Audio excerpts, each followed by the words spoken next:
People may say that this particular individual is indeed a royal traitor, and many years ago he could have been taken off to the Tower. But truly, how bad is this for this particular individual? And more importantly, should he really have accepted this particular job? As ever, let me explain. Hi, good morning, Neil Sean here in the very heart of London, and as ever, lovely and nice to see your company as we edge towards Christmas. I know. By the way, I was wanted to share this with you. I always love to know your opinion on these things.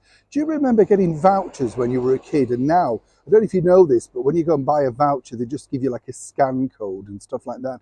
Half the time, they don't want to give you an envelope or a card either, far too much fuss, all about saving the planet. But wasn't it exciting, do you remember back in the day, when you got vouchers that looked like money, and they were £5, £2, a pound.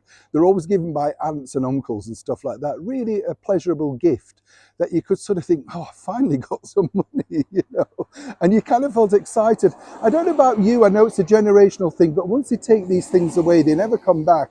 And they always seem rather lackluster, don't they, in this new form? It always is sort of like, here you go, don't bother us with it, that sort of stuff. Don't get me going on the lack of service in shops either. Ooh, shocking. I'm sure people could sell far more with a smile and actually some service, you know what I'm saying? Back as ever, though, to your breaking royal story of the day. This story, again, just keeps rolling on because, as we now know, Prince Harry is desperate to try and sell that book, this spare book. And, when you think about it, we've already seen the fact that there's not much already going to be in it. This is because, when you think about it, there's only one story, and that's him saving his family, his narrative, growing up. How many more times do we need to hear this story? Seemingly, though, Penguin Random House thought it was worth an incredible amount of money. Shelled out absolute thousands and thousands for it, not as millions as many people think. It's a good figure. But I always think, as I said to you recently in another video, it's not good to have these figures banded around because people then think, well, if he's got that much, why should I pay £25, £35 for this book?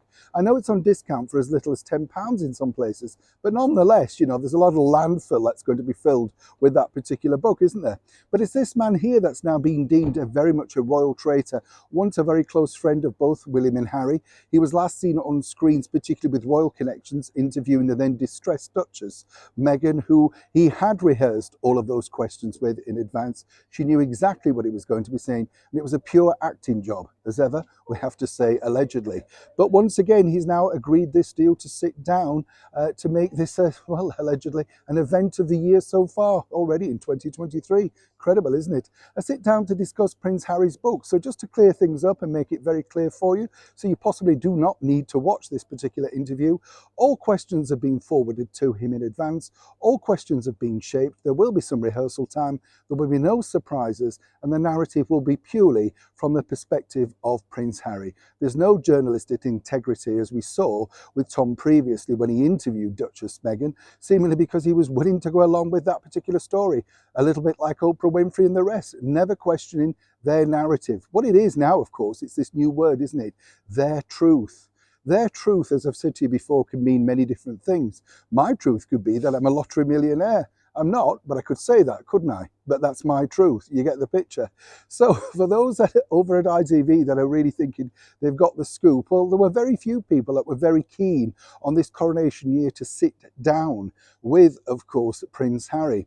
And let's not forget, this will not have gone down well with the Prince of Wales, Prince William, seemingly because, if you recall, he was the man that sat down with both he and Catherine on their engagement interview. And he's lost a lot in the process by possibly backing, as many people think, the wrong horse.